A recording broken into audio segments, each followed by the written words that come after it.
jamaah sholat Isya tarawih Masjid Nurul Huda yang saya cintai.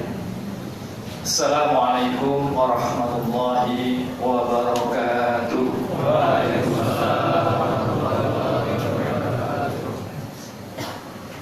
Alhamdulillahilladzi lam yattakhidh sahibatan wala walada wa lam yakun lahu syarikun fil mulki wa lam yakun lahu waliyyun min adh-dhilli wa kabbirhu takbira. Diri jamaah yang dimuliakan oleh Allah, kita sekarang berada di bulan puasa. Puasa salah satu aspek untuk memperkuat akidah dan iman kita kepada Allah Subhanahu wa Ta'ala. Kenapa Allah memerintahkan kita sebagai orang-orang beriman? Ya ayyuhalladzina amanu, dikatakan wahai orang-orang yang kau benar-benar beriman kepada Allah, landasannya iman, maka telah diwajibkan pada kalian untuk berpuasa. Sebagaimana kewajiban ini juga diterapkan pada umat-umat sebelum umat Muhammad Sallallahu Alaihi Wasallam. Ya, iman sebagai landasan hidup kita, dan iman itu sendiri adalah akar benih yang selama perjalanan sejarah manusia, iman itu paling sulit ditanamkan, dipelihara, dipupuk, disemai dan sebagainya. Jangan-jangan kita bisa memupuk penyemai iman kita di tengah perjalanan. Kadang-kadang iman kita tergadai, kadang-kadang naik memuncak, kadang-kadang turun drastis begitu. Maka setiap Jumat khatib selalu menasihati kita untuk jagalah iman itu, peliharalah, semailah, pupuk dan suburkan iman itu, karena itu adalah hadiah yang paling anugerah, yang paling beragam, mutiara yang paling mulia yang kita miliki, yang harus kita pegang sampai kita surtumul maqabir, sampai kita kata ya diakal yakin, sampai kau menemui ajal. Betapa sulitnya, apalagi zaman sekarang, untuk memelihara iman itu semakin sulit. Bahkan saya dulu kala menurut sejarah dikatakan dalam firman ahasiban nasu ayyusraku ayyaqulu amanna wa hum la yuftanun. Apakah seseorang itu cukup mengatakan kami beriman, tapi sesungguhnya itu tidak cukup, karena iman itu perlu ujian. Kita sedang diuji, termasuk kita berpuasa itu salah satu ujian sampai sejauh mana kualitas iman kita kepada Allah Subhanahu wa Ta'ala. Oleh karena itu, wujud iman ini memang harus kita pertahankan kalau kita ingin ada wujud puasa. Puasa bentuknya ya, saya kira semua orang beriman tidak beriman bisa melakukan puasa, ya kan? Hanya menahan lapar, dahaga di siang hari, kalau malam bisa makan kembali. Hanya di siang hari saja kan?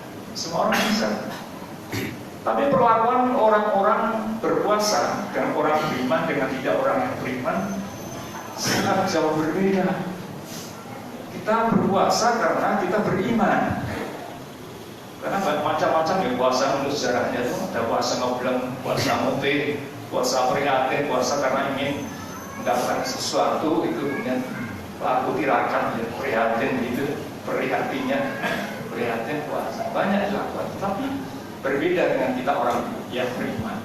Puasa harus terwujud. Wujudnya bukan tidak makan, tidak minum di siang hari, Wujudnya adalah nanti adalah setelah berpuasa itu ada proses kita semua menuju derajat takwa. Itu yang terpenting. Wujud ya, itu kadang-kadang tidak bisa kita lihat dengan mata kepala seperti wujudnya Tuhan. Tuhan itu mewujud, tapi wujud Tuhan itu gaib. Sesuatu yang gaib bukan tidak ada, tapi ada. Gaib itu tidak bisa terlihat oleh mata, tidak bisa diterima oleh telinga, tidak bisa diraba oleh indera. Itu gaib namanya. Maka dikatakan gaib dalam bahasa Arab itu kalau kita sekolah di madrasah, kalau tidak absen, si A, si B, oh si B gaib. Gaib bukan tidak ada, tapi ada di rumah mungkin ya, mungkin di rumah sakit. Gaib tidak bisa diindra oleh, diakses oleh indra. Ini sulitnya para nabi, para rasul menanamkan iman, karena sesuatu yang gaib, iman itu seperti gaibnya wujud Tuhan. Nabi Nuh ya, berapa tahun itu mengajak orang beriman itu? 950 tahun. Apa akhir hasilnya? Wa ma'amana ma'ahu illa qalil. Tidak ada yang beriman kepada dia kecuali illa qalil, sedikit sekali. Karena anak istrinya juga tidak mau beriman. Karena apa? Ternyata kehidupan di dunia itu adalah kehidupan materi. Kita setelah lahir dari garbu ibu kita, dari rahim ibu kita menemui kehidupan namanya dua kehidupan sekaligus, kehidupan rohani dan sekaligus kehidupan jasmani. Nah, kehidupan jasmani materi inilah yang kadang-kadang menguasai pola-pola kehidupan rohani kita. Ya kan gitu kan? Yang kita rasakan kadang-kadang rohani kita kalah dengan kebutuhan yang bersifat materi. Nah, yang dilihat kan putaran mobil itu bentuk materi logis, yang logis saja. Katakan wahya tajri fi maujingal jibal. Ketika kapal Nuh berlayar menempuh gelombang lautan super yang tingginya seperti gunung. Wa nada Nuh ibnahu, kemudian Nuh berseru pada anaknya, ya bunayyar hamman.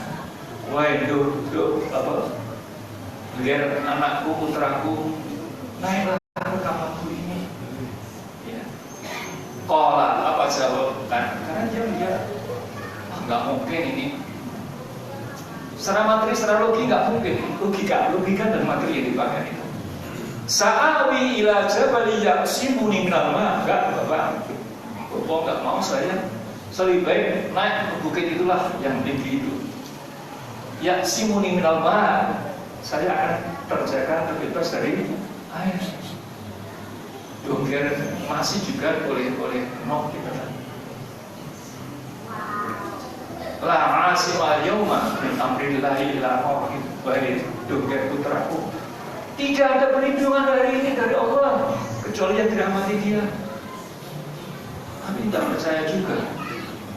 Jadi kehidupan seperti ini banyak sekali melanda masyarakat modern kita ini. Kita percaya pada hal-hal yang sifatnya nyata, tidak percaya pada hal-hal yang gaib tadi. Wa khala bainahu wal mawjud, kemudian dipisahkanlah antara Nuh dan putranya. Wa kana minal mughraqin, dan Nuh termasuk putranya termasuk orang-orang yang ditenggelamkan oleh Allah Subhanahu wa Ta'ala. Ini pandangan materi inilah, materialistis itu ya, melanda hedonisme juga, kesenangan dunia itu melanda umat kita sekarang ini. Sehingga banyak terjadi mengaku beriman, mengaku berislam, tetapi sebenarnya iman itulah tergadaikan. Contohnya kita memelihara iman itu mau sulit ya. Kalau kita sholat berjamaah di waktu sholat itu kan kita banyak muslim keluar semuanya, banyak ibu-ibu, bapak-bapak ke lapangan, jumlahnya tidak ratusan jutaan jumlahnya. Tapi tiba kita keluar waktu sholat subuh berjamaah di masjid, jumlahnya kok jadi sedikit. Masjid-masjid itu kosong ya. Kemana mereka orang muslim itu? Ya. Yang adanya orang-orang mukmin yang di masjid itu. perbedaan orang mukmin dan orang muslim. Maka dikatakan dalam surat Al-Hujurat, kalau bapak-bapak membaca, qalatil Arab, orang-orang Badui datang menghadap Nabi, amanna ya Nabi, ya Muhammad, kami semua telah beriman. Ya. Maka oleh Allah, katakanlah wahai Muhammad, qul lam tu'minu, kamu itu belum beriman. Wa qulu aslamna, katakanlah kamu baru berislam. Nah ini yang membahayakan ini ya. Mengaku berislam tapi tidak beriman, beragama tidak bertuhan. Kadang-kadang begitu kan terjadi di kalangan kita.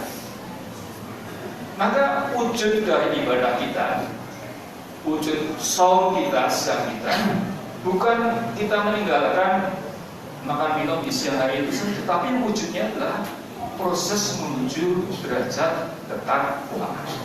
Salat demikian, wujud salat bukan berdiri, rukuk, sujud, tidak dan sebagainya, bahkan khusyuk, tapi wujudnya adalah tanha 'anil fahsya wal munkar. Yang penting wujud intinya, asalnya itu adalah menghindarkan kita dari perbuatan keji dan munkar. Demikian juga berzakat, itu wujudnya bukan sekedar mentasarufkan kekayaan kita karena sudah mencapai nisab dan haulnya, tapi tidak itu. Intinya adalah bagaimana rezeki kita barokah. Itu yang penting. Banyak rezeki yang kita terima tidak barokah, itu namanya sia-sia. Rezeki yang salah alamat itu, rezeki yang tepat itu adalah rezeki yang berbarokah. Demikian juga haji, bukan sekedar naik pergi dengan membayar uang jutaan rupiah karena 35 juta nih Pak, ke Makkah, awal, sa'i, kemudian Arafah dan sebagainya, pulang kemudian dapat gelar haji. Bukan itu wujud haji. Wujud haji adalah proses menuju kemakmuran. Banyak dikatakan dalam hadis bahwa banyak orang-orang yang beriman walaupun tidak pernah mengunjungi Makkah, tapi dia mabrur. Ini yang membahayakan ya Pak ya. Hati-hati itu. Jadi monggolah kita jaga iman kita dengan sama-sama betul-betul dipelihara. Iman itu fitrah kita. Iman itu fitrah. Hadiah Allah sejak kita berada di dalam rahim ibu kita telah diberi iman, percaya kepada Sang Pencipta. Bapak-bapak, ibu-ibu mungkin sudah tidak ingat lagi ketika ditanya Tuhan di dalam rahim kita. Janganlah dalam rahim kita punya hutang saja, kadang-kadang kita lupa. Kemarin siang jam 2 ya, Bapak di mana? Ya, lupa juga ya. Jadi lupa, kita manusia sering lupa. Maka oleh karena itu iman itulah yang kemudian kita jadikan pokok program kita agar kita senantiasa mewujudkan keberagaman kita. Bukan wujudnya kita melakukan rukun Islam, tidak sekedar itu menginamani dengan rukun iman, tetapi sebetulnya muara inti wujud dari beragama itu adalah muaranya, akhirnya itu adalah berakhlak mulia. Itu ya Pak ya. Jadi seperti sabda Nabi, wa ma bu'itsu illa liutammima makarimal akhlak. Saya dilahirkan di dunia itu diutus yang akhirnya muaranya hanya ingin menjadikan manusia itu berakhlak mulia. Jadi akhlak mulia itu perlu kita tampilkan, bukan kok yang perilaku dalam ibadah mahdhur berarti kemudian ditampilkan, tidak. Tapi ketika bertemu dengan orang, berkomunikasi itu tampilan kita etika akhlak yang baik itu. Seperti dicontohkan oleh junjungan Nabi besar Muhammad Sallallahu Alaihi Wasallam. Kepada orang ateis kita tidak memusuhi. Kepada orang beda Tuhannya, kata Gus, gak usah dimusuhi. Kenapa kita memusuhi? Tuhannya sama. Kemudian alirannya beda, bermusuhan. Kata Gus, alirannya sama, alirannya berbeda, bermusuhan lagi. Itulah yang menjadikan kita tuh kemudian tidak pernah bersatu, tidak pernah menjadi umat wahidah, ya, tidak pernah ukhuwah Islamnya. Itu kadang-kadang kita kita serai sendiri ya, karena unsur-unsur kita saling bersuudon, bermusuhan, berbeda dimusuhi gitu, berbeda pikirnya saja, kemudian ada berbeda pikir tuh sholat di masjid yang berbeda pikirnya nggak mau. Padahal kita diajarkan, sudah diajarkan ketika kita haji. Bapak-bapak yang haji itu sudah tahu kalau di Mekah itu berapa madhab, berapa aliran orang salah sama-sama belajar sholat di Masjidil Haram, nggak ada masalah, nggak ada masalah. Saya kadang-kadang batin, pikirnya begitu, hidup tawaruk seperti itu ya. Kita sibuk mencari kesalahan pikir orang lain. Ini jangan-jangan Tuhan menjadikan orang seperti itu sholatnya lebih khusus dari kita, lebih diterima mungkin. Kita nggak tahu kan. Nah itulah maka kita mau belajar menerima perbedaan ini. Hidup itu seperti pelangi, itu seindah. Nabi pun kepada orang Yahudi sangat menghormati. Banyak ceritanya kan, orang Yahudi pernah disuap oleh Nabi yang buta itu tidak lagi disuap, tidak pernah Muslim. Karena itu monggolah mari kita menjadi umat rahmat ya, rahmatan lil alamin, dengan kita beramar ma'ruf, bernahi munkar, dan beriman kepada Allah Subhanahu wa taala. Apapun kebaikan apapun yang kita lakukan, tapi kalau kita tidak tu'minuna billah, iman itu, maka sia-sia. Kebaikan di dunia itu kalau tidak didasari iman, maka dia akan sia-sia. Demikian sekelumit tausiah Kultum malam hari ini. Mudah-mudahan menambah kita tekun di dalam mengarungi puasa ini, agar kita setelah berpuasa menjadi orang-orang yang kembali pada fitrah dan berproses untuk menuju tingkatan ketakwaan yang lebih tinggi. Demikian lebih dan kurangnya saya mohon maaf. Billahi taufiq wal hidayah. Assalamualaikum warahmatullahi wabarakatuh.